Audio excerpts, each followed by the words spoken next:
ਇੱਕ ਬੰਦੇ ਨੇ ਇੰਨਾ ਸਾਰੀ ਥਿੰਕਿੰਗ ਤੋਂ ਆਪਦੇ ਵੱਲੋਂ ਇੱਕ ਆਈਡੀਆ ਮੂਰੇ ਰੱਖਤਾ। ਉਹ ਕਹਿੰਦਾ ਮੇਰੇ ਅਕੋਰਡਿੰਗ ਇੱਕ ਐਟਮ ਦੇ ਅੰਦਰ ਪੋਜ਼ਿਟਿਵ ਤੇ ਨੈਗੇਟਿਵ ਚਾਰਜ ਦੋਨੋਂ ਪਏ ਹੁੰਦੇ ਆ। Was it true? Yes he was true. Negative charge ਜਿਹੜਾ ਹੈਗਾ ਉਹ ਬਾਹਰ ਨਿਕਲ ਸਕਦਾ, ਪੋਜ਼ਿਟਿਵ ਨਹੀਂ ਨਿਕਲ ਸਕਦਾ। ਕਹਿੰਦਾ ਮੈਨੂੰ ਨਹੀਂ ਪਤਾ ਕਿਉਂ। ਚਲੋ ਉਹਦੀ ਆਪਾਂ ਆਪਣੀ ਗੱਲ ਵੀ ਮੰਨ ਲਈ ਕਿ ਨੈਗੇਟਿਵ ਚਾਰਜ ਬਾਹਰ ਨਿਕਲ ਸਕਦਾ, ਪੋਜ਼ਿਟਿਵ ਬਾਹਰ ਨਹੀਂ ਨਿਕਲ ਸਕਦਾ। ਤੇ ਜਿਹੜਾ ਪੋਜ਼ਿਟਿਵ ਚਾਰਜ ਜਿਹੜਾ ਹੈਗਾ ਵਿੱਚ ਕਹਿੰਦਾ ਉਹਨੂੰ ਆਪਾਂ ਬੋਲਾਂਗੇ ਪ੍ਰੋਟੋਨ, ਜਿਹੜਾ ਨੈਗੇਟਿਵ ਬਾਹਰ ਨਿਕਲ ਸਕਦਾ ਇਲੈਕਟ੍ਰੋਨ। ਨੈਗੇਟਿਵ ਵਾਲਾ ਜਿਹੜਾ ਹੈਗਾ ਚਾਰਜ ਉਸਦਾ ਜਿਹੜਾ ਕਿ ਚਾਰਜ ਬਾਈ ਮਾਸ ਰੇਸ਼ੋ ਨੇ ਦੱਸਤੀ ਸੀ ਕਿੰਨੀ ਹੈ। ਕਹਿੰਦਾ ਇੱਕ ਵਾਰੀ ਬਸ ਉਹ ਚਾਰਜ ਲੱਭ ਜੇ ਆਪਾਂ ਮਾਸ ਵੀ ਲੱਭ ਲਾਂਗੇ। ਉਹਨਾਂ ਦੇ ਆਪਾਂ ਨੂੰ ਐਟਮਸ ਦੇ ਮਾਸ ਇਹਨਾਂ ਦੇ ਹਾਈਡਰੋਜਨ ਆਕਸੀਜਨ ਦੇ ਥੈਂਕਸ ਟੂ ਐਵੋਗੈਡਰੋ ਵਰਗਾ ਕਰਕੇ ਪਤਾ ਹੈ। ਹਾਂਜੀ ਇਹਨਾਂ ਦੇ ਹਾਈਡਰੋਜਨ ਆਕਸੀਜਨ ਦੇ ਕਿੰਨੇ ਹੈ, ਇਹਨਾਂ ਦੇ ਚਾਰਜ ਬਾਈ ਮਾਸ ਰੇਸ਼ੋ ਜਿਹੜੀ ਹੈਗੀ ਹੈ ਉਹ ਇਹਨਾਂ ਦੀ ਕੈਲਕੂਲੇਟ ਕਰ ਲਓ। ਠੀਕ ਹੈ। ਬਟ ਗੱਲ ਆ ਹੈ ਤੁਸੀਂ ਕਹੋਗੇ ਕਿ ਜੇ ਇਹਨਾਂ ਦੀ ਚਾਰਜ ਬਾਈ ਮਾਸ ਰੇਸ਼ੋ ਆਪਾਂ ਪਤਾ ਕਰ ਲੈਂਦੇ ਹਾਂ ਫਿਰ ਮਾਸ ਤਾਂ ਚਲੋ ਇਹਨਾਂ ਦਾ ਤਾਂ ਆਪਾਂ ਨੂੰ ਪਤਾ ਹੈ, ਇਹ ਮਾਸ ਪੁੱਟ ਕਰਕੇ ਚਾਰਜ ਨਹੀਂ ਲੱਭ ਲਾਂਗੇ। ਨਹੀਂ ਪੁੱਠਾ ਅਪਰੋਚ ਕਰਾਂਗੇ ਆਪਾਂ, ਚਾਰਜ ਲੱਭਣ ਦੀ ਕੋਸ਼ਿਸ਼ ਕਰਾਂਗੇ। ਕਿਵੇਂ? ਅਗਰ ਮੰਨ ਲੈਂਦੇ ਇੱਕ ਐਟਮ 'ਚੋਂ ਇੱਕ ਇਲੈਕਟ੍ਰੋਨ ਬਾਹਰ ਨਿਕਲਿਆ, ਇੱਕ ਇਲੈਕਟ੍ਰੋਨ ਬਾਹਰ ਨਿਕਲਿਆ, ਉਹ ਇੱਕ ਇਲੈਕਟ੍ਰੋਨ ਦਾ ਚਾਰਜ ਪਤਾ ਲੱਗ ਜੇ ਕਿੰਨਾ। ਫਿਰ ਇਹਨਾਂ ਐਟਮਸ ਤੇ ਵੀ ਚਾਰਜ ਪਤਾ ਲੱਗ ਜੂ ਪੋਜ਼ਿਟਿਵ ਕਿੰਨਾ ਗਿਆ। ਅਗਰ ਜੇ ਥਾਮਸਨ ਸਹੀ ਹੈ, ਜਿੰਨਾ ਨੈਗੇਟਿਵ ਹੈ ਉਨਾ ਹੀ ਪੋਜ਼ਿਟਿਵ ਹੈ, ਤੇ ਜਿੰਨਾ ਨੈਗੇਟਿਵ ਬਾਹਰ ਨਿਕਲਿਆ ਉਨਾ ਹੀ ਪੋਜ਼ਿਟਿਵ ਉਹਦੇ ਕ੍ਰੀਏਟ ਹੋਣਾ ਚਾਹੀਦਾ।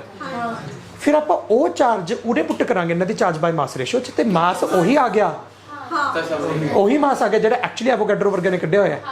ਫਿਰ ਤਾਂ ਆਪਾਂ ਸਹੀ ਚੱਲ ਰਹੇ ਹਾਂ, ਅਦਰਵਾਈਜ਼ ਆਪਾਂ ਗਲਤ ਹੈ। ਜਿਹਨੂੰ ਨਹੀਂ ਸਮਝ ਆਇਆ ਇੱਕ ਮਿੰਟ ਤੇ ਨਾ ਸੁਣੋ। ਆਪਾਂ ਹਾਈਡਰੋਜਨ ਦੀ ਮੰਨ ਲਓ ਚਾਰਜ ਬਾਈ ਮਾਸ ਰੇਸ਼ੋ ਕੱਢੀ।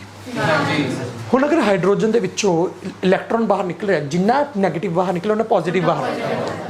ਨੈਗੇਟਿਵ ਵਾਲਾ ਤਾਂ ਚਾਰਜ ਬਾਈ ਮਾਸ ਰੇਸ਼ੋ ਆਪਾਂ ਨੂੰ ਪਤਾ ਹੈ, ਬਸ ਨੈਗੇਟਿਵ ਚਾਰਜ ਆਪਾਂ ਨੂੰ ਪਤਾ ਲੱਗ ਜੇ ਕਿੰਨਾ ਹੈ, ਉਨਾ ਹੀ ਪੋਜ਼ਿਟਿਵ ਹੋਣਾ ਚਾਹੀਦਾ।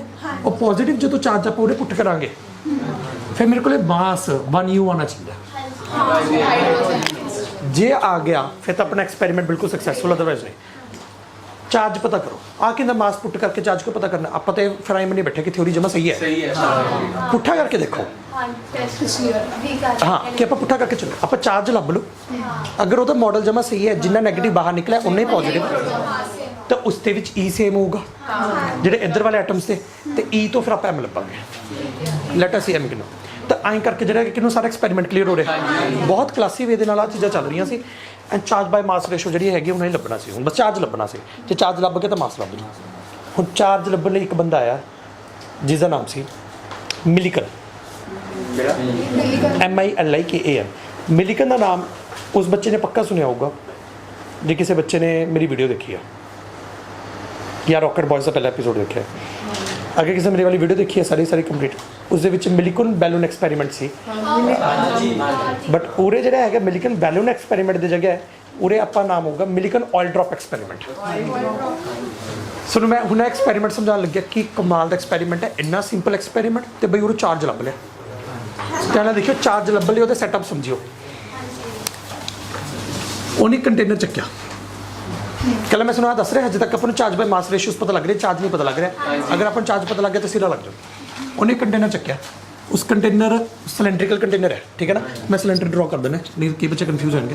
ਆ ਲਓ ਮੈਂ ਸਿਲੰਡਰ ਡਰਾ ਕਰਤਾ। ਆ ਸਿਲੰਡਰੀਕਲ ਕੰਟੇਨਰ ਹੈ ਤੇ ਇਹ ਕੰਟੇਨਰ ਦੇ ਦੋ ਪਾਰਟੀਸ਼ਨ ਸੀ, ਇੱਕ ਉੱਪਰਲੀ ਇੱਕ ਨਿਚਲੀ। ਇਸ ਪਾਰਟੀਸ਼ਨ ਦੇ ਸੈਂਟਰ 'ਚ ਇੱਕ ਗਲੀ ਕੀਤੀ ਹੋਈ ਸੀ ਬੜੀ ਛੋਟੀ ਜੀ। ਉਰੇ ਇੱਕ ਸਪਰੇ ਰੱਖਿਆ ਹੋਇਆ ਸੀ ਜਿਹਨੂੰ ਆਪਾਂ ਬੋਲਦੇ ਨੇ ਐਟਮਾਈਜ਼ਰ। ਕਦੇ ਕਿਸੇ ਨੂੰ ਨਹੀਂ ਪਤਾ, ਨਾਈ ਦੀ ਦੁਕਾਨਾਂ ਤੇ ਹੁੰਦਾ ਠੀਕ ਹੈ ਨਾ। ਉਹ ਐਂ ਜੇ ਉਰੇ ਉਹ ਵਾਲਾ ਚੱਕਿਆ ਹੋਇਆ ਐਂ ਜੇ, ਤੇ ਇਸ ਦੇ ਵਿੱਚੋਂ ਆਇਲ ਸਪਰੇ ਕੀਤਾ ਜਾ ਰਿਹਾ ਸੀ। ਤਾਂ ਮੈਂ ਇਹਨੂੰ ਸਿੰਪਲ ਟਰਮਸ 'ਚ ਆਇਲ ਸਪਰੇ ਬੋਲਦੇ ਨੇ, ਹੈਗਾ ਵੈਸੇ ਇਹਨੂੰ ਐਟਮਾਈਜ਼ਰ ਬੋਲਿਆ ਜਾਂਦਾ ਕਿਉਂਕਿ ਇੰਨੇ ਛੋਟੇ ਪਾਰਟੀਕਲ ਕੱਢਦੇ ਨਾ। ਹੱਥ ਨੂੰ ਦੇਖਿਆ ਹੋਗਾ ਪਾਣੀ ਦੇ ਕਿੰਨੇ ਛੋਟੇ ਛੋਟੇ ਪਾਰਟੀਕਲਸ ਬਾਹਰ ਨਿਕਲਦੇ ਨੇ ਫਾਈਨ। ਐਂਡ ਆਈ ਸਮਝ ਲਓ ਉਰੇ ਵੀ ਜਿਹੜਾ ਹੈਗਾ ਹੈ ਆਇਲ ਦੇ ਪਾਰਟੀਕਲ ਬਾਹਰ ਕੱਢਾਂਗੇ, ਫਿਰ ਆਇਲ ਆਏ ਛਿੜਕਿਆ ਜਾਊਗਾ ਉਰੇ ਆਇਲ ਦੇ ਡ੍ਰੌਪਸ। ਇੱਧਰਲੀ ਸਾਈਡ ਤੇ ਆਪਾਂ ਆਇਲ ਡ੍ਰੌਪਸ ਦੇ ਉੱਪਰ ਕੁਛ ਐਕਸਰੇਜ਼ ਸਿੱਟਾਂਗੇ। ਹੁਣ ਮੈਂ ਤੁਹਾਨੂੰ ਦੱਸਦਾ ਐਕਸਰੇਜ਼ ਜਿਹੜਾ ਹੈਗਾ ਇਹਨਾਂ ਬਾਰੇ ਥੋੜੀ ਮੋਟੀ ਸਟੱਡੀ ਹੋ ਚੁੱਕੀ ਸੀ। ਐਕਸਰੇਜ਼ ਦੀ ਡਿਸਕਵਰੀ ਹੋਈ ਸੀ ਇਨ ਈਅਰ ਆਈ ਥਿੰਕ ਸੋ 1896 ਵਗੈਰਾ। ਜਦੋਂ ਐਕਸਰੇਜ਼ ਸਿੱਟੇ ਗਏ ਸੀ, ਐਕਸਰੇਜ਼ ਵੀ EM ਵੇਵਸ ਹੈ। ਮੰਨਿਆ ਜਾਂਦਾ ਸੀ ਕਿ ਐਕਸਰੇਜ਼ ਨਾ ਇਹਨਾਂ ਦੇ ਉੱਪਰ ਚਾਰਜ ਲਿਆਉਂਦੇ ਸੀ ਆਇਲ ਪਾਰਟੀਕਲਸ ਦੇ ਉੱਪਰ। ਹੁਣ ਆਪਾਂ ਨੂੰ ਕਾਰਨ ਤਾਂ ਪਤਾ ਚੱਲ ਹੀ ਗਿਆ ਥੈਂਕਸ ਟੂ ਮੈਕਸਵੈਲ ਕਿ ਜਿਵੇਂ ਆਇਲ ਪਾਰਟੀਕਲਸ ਹੈ ਇਹਨਾਂ ਦੇ ਉੱਪਰ ਐਕਸਰੇ ਸਿੱਟੋ ਤੇ ਆਇਲ ਪਾਰਟੀਕਲਸ ਦੇ ਉੱਪਰ ਚਾਰਜ ਆ ਜਾਂਦਾ ਸੀ। ਹੁਣ ਅਗਰ ਜੇ ਥਾਮਸਨ ਸਹੀ ਹੈ ਤਾਂ ਚਾਰਜ ਪਤਾ ਕਿਉਂ ਆ ਰਿਹਾ ਸੀ?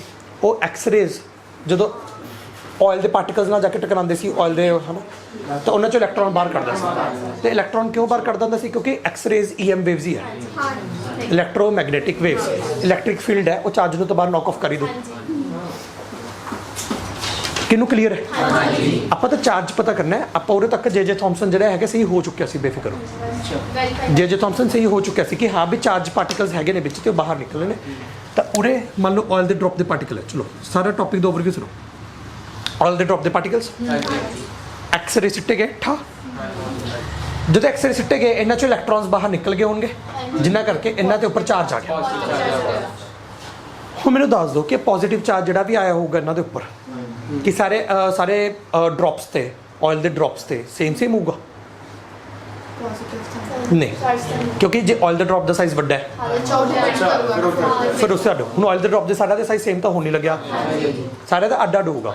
ਤਾਂ ਆਇਲ ਦੇ ਡ੍ਰੌਪਸ ਜਿਹੜੇ ਹੈਗੇ ਨੇ ਉਹਨਾਂ ਦਾ ਸਾਈਜ਼ ਜਿਹੜਾ ਹੈਗਾ ਉਹ ਵੱਡਾ ਛੋਟਾ ਸੀ, ਤਾਂ ਜਿੰਨਾ ਕਰਕੇ ਸਾਰੇ ਤੇ ਪੋਜ਼ਿਟਿਵ ਚਾਰਜ ਅੱਡ ਸੀ। ਤਾਂ ਕੁਝ ਚਾਰਜ ਛੋਟੇ ਕੁਝ ਵੱਡੇ। ਹੁਣ ਕੀ ਹੋ ਰਿਹਾ ਸੀ? ਆਹ ਡ੍ਰੌਪਸ ਜਿਹੜੇ ਹੈਗੇ ਨੇ ਬਾਅਦ ਦੇ ਵਿੱਚ ਜਦੋਂ ਸਪਰੇ ਕੀਤੇ ਪਿਸ, ਉਹਨਾਂ ਤੇ ਐਕਸ-ਰੇਜ਼ ਪਾਸ ਕੀਤੇ ਪਿਸ, ਮਤਲਬ ਐਕਸ-ਰੇਜ਼ ਦੀ ਆਵਾਜ਼ ਨੂੰ ਛੱਡੋ, ਤੇ ਜਦੋਂ ਇਹਨਾਂ ਪਾਸ ਕੀਤੇ ਇਹਨਾਂ ਤੇ ਪੋਜ਼ਿਟਿਵ ਚਾਰਜ ਆ ਗਿਆ ਤੇ ਇਹ ਪੋਜ਼ਿਟਿਵਲੀ ਚਾਰਜ ਵਾਲੇ ਜਿਹੜੇ ਹੈਗੇ ਹੁਣ ਥੱਲੇ ਗਿਰਨਗੇ। ਜਦੋਂ ਥੱਲੇ ਗਿਰਨਗੇ ਆਫਟਰ ਆਲ ਮਾਸ ਤਾਂ ਹੈ ਕਿ ਗ੍ਰੈਵਿਟੀ ਤੇ ਖਿੱਚੂ, ਤਾਂ ਇਹਨਾਂ ਸਾਰੇ ਤੇ mg ਫੋਰਸ ਥੱਲੇ ਨੂੰ ਲੱਗ ਰਹੀ ਸੀ ਐਂਡ ਦੇ ਵਰ ਫਾਲਿੰਗ ਡਾਊਨ। ਹੁਣ ਅਗਰ ਇੱਕ ਡ੍ਰੌਪ ਉਰੋਂ ਪਾਸ ਕਰਕੇ ਥੱਲੇ ਗਿਆ, ਸਾਰੇ ਨਹੀਂ ਕਰਨਗੇ, ਆਪਾਂ ਛੋਟੀ ਜਿਹੀ ਗਲੀ ਕਰਕੇ ਰੱਖੀ ਸੀ, ਉਸ ਦੇ ਵਿੱਚ ਇੱਕ ਡ੍ਰੌਪ ਥੱਲੇ ਜਾਂਦਾ। ਹੁਣ ਉਹ ਡ੍ਰੌਪ ਦਾ ਸਾਈਜ਼ ਪਤਾ ਕਿਵੇਂ ਮੈਨੇ ਅੰਦਰ ਦੱਸੀ, ਔਰ ਇੱਕ ਮਾਈਕਰੋਸਕੋਪ ਲਗਾ ਕੇ ਰੱਖਿਆ ਹੋਇਆ ਸੀ। ਉਹ ਮਾਈਕਰੋਸਕੋਪ ਉਹ ਗਲੀ ਤੇ ਨਿਗਾਹ ਰੱਖਦਾ ਸੀ। ਜਦੋਂ ਕੋਈ ਡ੍ਰੌਪ ਉਸ ਗਲੀ ਚੋਂ ਬਾਹਰ ਨਿਕਲਦਾ ਉਹਦੀ ਫੋਟੋ ਖਿੱਚ ਲਿੱਤੀ ਜਾਂਦੀ। ਧਿਆਨ ਨਾਲ ਸੁਣੋ। ਫਿਰ ਕੰਪੈਰੀਜ਼ਨ ਕੀਤਾ ਜਾਂਦਾ ਗਲੀ ਦੀ ਸਾਈਜ਼ ਦਾ। ਗਲੀ ਦੇ ਸਾਈਜ਼ ਪਤਾ ਸੀ ਕਿੰਨਾ, ਉਹ ਤਾਂ ਡ੍ਰੌਪ ਦਾ ਸਾਈਜ਼ ਪਤਾ ਕੀਤਾ ਜਾਂਦਾ ਡ੍ਰੌਪ ਦਾ ਸਾਈਜ਼ ਕਿੰਨਾ ਸੀ। ਕਮਾਲ ਦੀ ਗੱਲ ਦੇਖਿਓ, ਸਿਰਾ ਲੱਗ ਜਾਓ। ਡ੍ਰੌਪ ਦੇ ਸਾਈਜ਼ ਤੋਂ ਆਪਾਂ ਨੂੰ ਰੇਡੀਅਸ ਪਤਾ ਲੱਗ ਗਿਆ।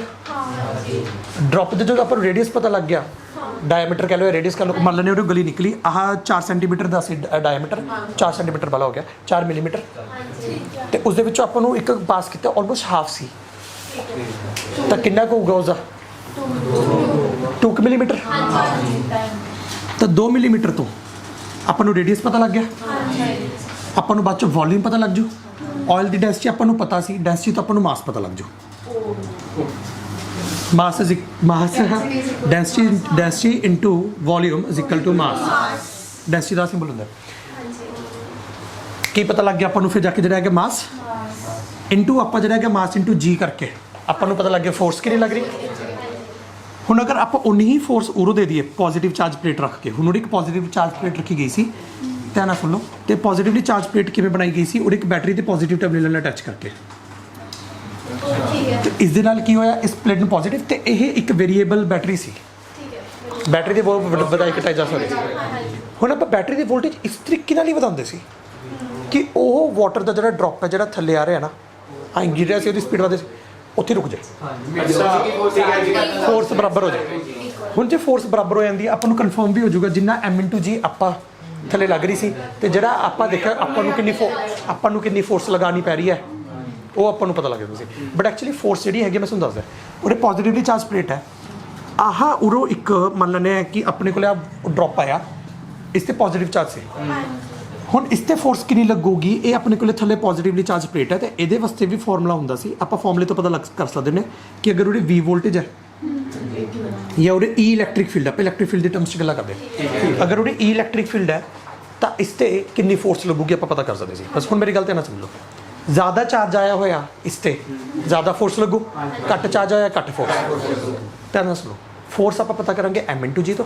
ਮੰਨ ਲੈਂਦੇ ਜਸਟ ਇੱਕ ਐਗਜ਼ਾਮਪਲ ਚੱਕਦੇ 2 ਨਿਊਟਨ ਫੋਰਸ ਲੱਗ ਰਹੀ ਸੀ ਸੋਲਿਡ ਦੇ ਡ੍ਰੌਪ ਤੇ। ਪੋਸੀਬਲ ਨਹੀਂ ਹੈਗਾ ਆਇਲ ਦੇ ਡ੍ਰੌਪ ਐਡਾ ਹੋ ਜਾਊ, ਪਰ ਇੱਕ ਐਗਜ਼ਾਮਪਲ 2 ਨਿਊਟਨ ਦੀ ਫੋਰਸ ਲੱਗ ਰਹੀ ਸੀ। ਮੈਨੂੰ ਕੁਝ ਇਲੈਕਟ੍ਰਿਕ ਫੀਲਡ ਦੇਣੀ ਪਈ ਇਸ ਨੂੰ ਰੋਕਣ ਲਈ। ਅਗਰ ਮੈਨੂੰ ਪਤਾ ਹੈ ਕਿ ਇਸ ਤੇ Q ਚਾਰਜ ਹੈ, Q ਚਾਰਜ ਦਾ ਸਿੰਬਲ ਹੁੰਦਾ ਹੈ, ਅਗਰ ਮੈਨੂੰ ਪਤਾ ਇਸ ਤੇ Q ਚਾਰਜ ਹੈ, ਮੈਂ ਇਲੈਕਟ੍ਰਿਕ ਫੀਲਡ ਨਾਲ ਨਾ ਮੈਂ ਆਹ Q ਚਾਰਜ ਪਤਾ ਕਰ ਸਕੂੰ ਕਿਵੇਂ ਅਗਰ 2 ਨਿਊਟਨ ਦੀ ਫੋਰਸ ਇਹਦਾ ਥੱਲੇ ਨੂੰ ਲੱਗ ਰਹੀ ਸੀ ਗ੍ਰੈਵਿਟੀ ਕਰਕੇ, ਮੈਨੂੰ 2 ਨਿਊਟਨ ਦੀ ਫੋਰਸ ਹੀ ਉੱਪਰ ਲਗਾ ਕੇ ਰੱਖਣੀ ਪਊਗੀ ਰੋਕਣ ਲਈ। ਮੈਂ 2 ਨਿਊਟਨ ਦੀ ਫੋਰਸ ਲਗਾ ਕੇ ਇਹਨੂੰ ਰੋਕਤਾ, ਉਹਦੇ ਵਾਸਤੇ ਮੈਨੂੰ ਇਲੈਕਟ੍ਰਿਕ ਫੀਲਡ ਕਿੰਨੀ ਲਗਾਉਣੀ ਪਈ ਮੈਨੂੰ ਆਹ ਪਤਾ ਲੱਗ ਗਿਆ, ਉੱਥੋਂ ਮੈਨੂੰ ਪਤਾ ਚੱਲ ਜੂ Q ਕਿੰਨਾ ਇਸ ਤੇ। ਟੈਕਨੀਕਲੀ ਚੁੰਬਕ ਆਹ ਸਾਡੇ ਥੱਲੇ ਗਿਰ ਰਿਹਾ ਹੈ, ਆਪਾਂ ਰਿਪਲਸ਼ਨ ਦਿੱਤੀ, ਮੈਂ ਜਿਹੜੀ ਇਲੈਕਟ੍ਰਿਕ ਫੀਲਡ ਮੈਨੂੰ ਲਗਾਉਣੀ ਪਈ ਉਰੇ ਇਹਨੂੰ ਰੋਕ ਕੇ ਰੱਖਣ ਲਈ, ਉਸ ਇਲੈਕਟ੍ਰਿਕ ਫੀਲਡ ਤੋਂ ਮੈਂ Q ਪਤਾ ਕਰ ਲੂੰਗਾ ਇਸ ਤੇ Q ਚਾਰਜ ਕਿੰਨਾ ਹੈ। ਮੈਨੂੰ ਫੋਰਸ ਕਿਵੇਂ ਪਤਾ ਲੱਗੂਗੀ? ਫੋਰਸ ਕਿੰਨੀ ਲਗਾਉਣੀ ਪੈ ਰਹੀ m/g। ਇਸ ਇਲੈਕਟ੍ਰਿਕ ਫੀਲਡ ਤੋਂ ਮੈਨੂੰ ਆਹ ਪਤਾ ਲੱਗ ਜਾਊਗਾ ਕਿ ਇਸ ਤੇ Q ਕਿੰਨਾ ਹੈ। ਵੀ ਮੈਨੂੰ ਦੇਖੋ ਫੋਰਸ ਕਿੰਨੀ ਲਗਾਉਣੀ ਪਈ ਉਹ ਤਾਂ ਮੈਨੂੰ ਉਰੋਂ ਪਤਾ ਚੱਲ ਜਾਊ।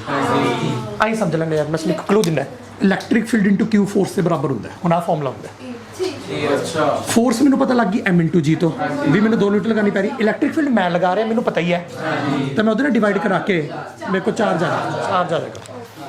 ਤੇ ਆਈ ਚਾਰਜ ਪਤਾ ਕਰਨਾ ਸ਼ੁਰੂ ਕੀਤਾ। ਧਿਆਨ ਸਾਰੇ ਐਕਸਪੈਰੀਮੈਂਟ ਐਕਸ-ਰੇਸ ਚਾਰਜ, ਬਸ ਮੈਨੂੰ ਆ ਪਤਾ ਲੱਗ ਜਾਏ ਕਿ ਕਿੰਨਾ ਚਾਰਜ ਹੈ। ਉਹ ਚਾਰਜ ਪਤਾ ਕਰਨ ਲਈ ਮੈਂ ਪਹਿਲਾਂ ਤਾਂ ਜਿਹੜਾ ਹੈਗਾ ਆਲ ਦਾ ਡ੍ਰੌਪ ਥੱਲੇ ਜਾਓ, ਉੱਥੋਂ ਮੈਂ ਉਹਦਾ ਡਾਇਮੀਟਰ ਪਤਾ ਕਰੂੰਗਾ, ਜਿਸ ਤੋਂ ਵੋਲਿਊਮ ਪਤਾ ਕਰੋ, ਵੋਲਿਊਮ ਤੋਂ ਡੈਂਸਿਟੀ ਨਾਲ ਮਲਟੀਪਲਾਈ ਕਰਕੇ ਮਾਸ m/g ਕਰਕੇ ਫੋਰਸ, ਉਸ ਤੇ ਥੱਲੇ ਫੋਰਸ ਪਤਾ ਲੱਗੀ। ਅਗਰ ਮੈਨੂੰ ਹੁਣ ਪਤਾ ਚੱਲ ਗਈ ਕਿ ਕਿੰਨੀ ਫੋਰਸ ਲਗਾਣੀ ਪੂਰਕ ਲਈ, ਕਿਉਂਕਿ ਜਿੰਨੀ ਥੱਲੇ ਨੂੰ ਜਾ ਰਿਹਾ ਉਨੀ ਫੋਰਸ ਲਗਾਣੀ ਪੂਰਕ ਲਈ, is equal to E × Q। E ਕੀ ਹੈ? ਫੀਲਡ ਮੈਂ ਦੇ ਰਿਹਾ, ਮੈਨੂੰ ਪਤਾ ਹੋਊਗਾ ਮੈਂ ਕਿੰਨਾ ਲਗਾ ਰਿਹਾ। Q ਪਤਾ ਲੱਗ ਜਾ ਕਰੋ, ਤੇ Q ਜਦੋਂ ਮੈਨੂੰ ਪਤਾ ਲੱਗ ਗਿਆ, ਹੁਣ ਮੇਰੀ ਗੱਲ ਧਿਆਨ ਨਾਲ ਸਮਝੋ, ਅੱਡ ਆਇਲ ਦੇ ਡ੍ਰੌਪ ਸੇ ਅੱਡ Q ਆ ਰਿਹਾ ਸੀ, ਅੱਡ ਆਇਲ ਡ੍ਰੌਪ ਸੇ ਅੱਡ Q ਆ ਰਿਹਾ ਸੀ। ਹੁਣ ਬਸ ਇਹਦਾ ਕੰਮ ਕੀ ਸੀ? ਇਹ ਐਕਸਪੈਰੀਮੈਂਟ ਨੂੰ ਇੰਨੇ ਵਾਰ ਕੈਰੀ ਕਰਕੇ ਦੇਖਣਾ, ਆਹ ਦੇਖਣ ਵਾਸਤੇ ਕਿ ਦੇਖੀਏ ਅੱਡ ਮੋਲੀਕਿਊਲ ਸੇ ਕਿੰਨਾ ਚਾਰਜ ਆਉਂਦਾ। ਉਹ ਕੀ ਕਰਦਾ ਸੀ ਬਈ, ਆਹ ਸੀ ਵੱਡਾ ਡ੍ਰੌਪ, ਇਸ ਤੇ ਇੰਨਾ ਚਾਰਜ ਹੈ, ਆਹ ਸੀ ਛੋਟਾ ਡ੍ਰੌਪ, ਇਸ ਤੇ ਇੰਨਾ ਚਾਰਜ ਹੈ, ਆਹ ਸੀ ਇੰਨਾ, ਇਸ ਤੇ ਇੰਨਾ ਹੈ, ਆਹ ਸੀ ਇੰਨਾ, ਇਸ ਤੇ ਇੰਨਾ ਹੈ। ਬਹੁਤ ਵਾਰ ਉਹਨੇ ਐਕਸਪੈਰੀਮੈਂਟ ਕਰੀ ਆਊਟ ਕੀਤਾ ਹੋਊਗਾ ਇਸ ਬੰਦੇ ਨੇ ਬਈ। ਐਂਡ ਹਰ ਵਾਰ ਜਦੋਂ ਐਕਸਪੈਰੀਮੈਂਟ ਕੈਰੀ ਆਊਟ ਕਰਦਾ ਸੀ, ਇਹਦਾ ਬਸ ਮੇਨ ਮੋਟਿਵ ਕਿੰਦਾ ਸੀ? ਚਾਰਜ ਦੇਖਣਾ ਵੀ ਹਰ ਇੱਕ ਆਲ ਡ੍ਰੌਪ ਤੇ ਕਿੰਨਾ ਚਾਰਜ ਹੈ। And this is something that he noticed, there is something that he noticed. ਜਿਹੜਾ ਵੀ ਚਾਰਜ ਆ ਰਿਹਾ ਸੀ ਇਹਨਾਂ ਸਾਰਿਆਂ ਤੇ, ਉਹ ਇੰਟੀਗਰਲ ਮਲਟੀਪਲ ਸੀ ਕਿਸੇ ਇੱਕ ਚਾਰਜ ਦਾ। ਇੰਟੀਗਰਲ ਮਲਟੀਪਲ ਦਾ ਮਤਲਬ ਮੈਂ ਇੱਕ ਵੈਲਿਊ ਦੱਸਣ ਲੱਗਿਆ, ਅਗਰ ਇਸ ਵੈਲਿਊ ਨੂੰ ਤੁਸੀਂ 2 ਨਾਲ ਮਲਟੀਪਲਾਈ ਕਰਾਓ, 3 ਨਾਲ ਮਲਟੀਪਲਾਈ, 4 ਨਾਲ ਕਰਾਓ, ਉਹਨਾਂ ਦੀ ਟਰਮਸ 'ਚ ਚਾਰਜ ਆ ਰਿਹਾ ਸੀ। ਉਹ ਨਾ ਉਸ ਇੱਕ ਵੈਲਿਊ ਦਾ ਦੁੱਗਣਾ ਆਉਂਦਾ ਸੀ, ਤਿੱਗਣਾ ਆਉਂਦਾ ਸੀ, 10 ਗੁਣਾ ਆਉਂਦਾ ਸੀ। ਇੱਕ ਵੈਲਿਊ ਦਾ ਹਮੇਸ਼ਾ ਉਸਦੀ ਇੰਟੈਗਰਲ ਵੈਲਿਊ 'ਚ ਹੀ ਆਨਸਰ ਆਉਂਦਾ ਸੀ। ਹਾਂ, ਉਹਨੇ ਦੇਖਿਆ ਕਿ ਇੱਕ ਵੈਲਿਊ ਚੱਕੀ ਉਹਨੇ ਮੈਥਮੈਟਿਕਲੀ ਕਿ ਆਹ ਵੈਲਿਊ ਦਾ ਅਗਰ ਮੈਂ ਦੁੱਗਣਾ ਕਰਦਾ ਇੰਨਾ ਆਉਂਦਾ ਹੈ, ਤਿੱਗਣਾ ਦਾ ਇੰਨਾ ਕਰਦਾ ਜਾਂ ਇੰਨਾ ਹੀ ਆਉਂਦਾ, ਇਸ ਤੋਂ ਘੱਟ ਨਹੀਂ ਦੇਖਿਆ ਜਾਂ ਇਸ ਦੇ ਦੁੱਗਣੇ ਤੇ ਵਿੱਚ ਵਿਚਾਲੇ ਨਹੀਂ ਦੇਖਿਆ, ਪ੍ਰੋਪਰ ਹੋਲ ਨੰਬਰ ਦੇ ਵਿੱਚ। ਐਂਡ ਉਹ ਵੈਲਿਊ ਕਿਹੜੀ ਸੀ? 1.6 × 10⁻⁻19 ਕੂਲਮ।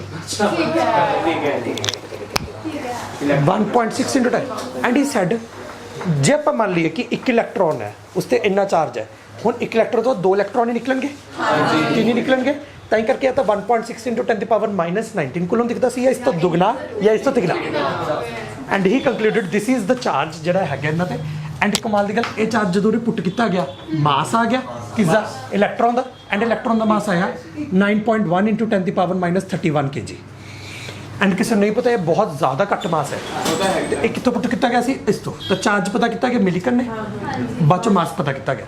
ਹੁਣ ਆਹੀ ਚਾਰਜ ਪੁੱਟ ਕੀਤਾ ਗਿਆ ਹਾਈਡਰੋਜਨ ਦੇ ਕੇਸ 'ਚ, ਤੇ ਜਦੋਂ ਹਾਈਡਰੋਜਨ ਦੇ ਕੇਸ ਦੇ ਵਿੱਚ ਜਦੋਂ ਆਹ ਚਾਰਜ ਪੁੱਟ ਕੀਤਾ ਗਿਆ ਤਾਂ ਮਾਸ ਆਇਆ 1 U।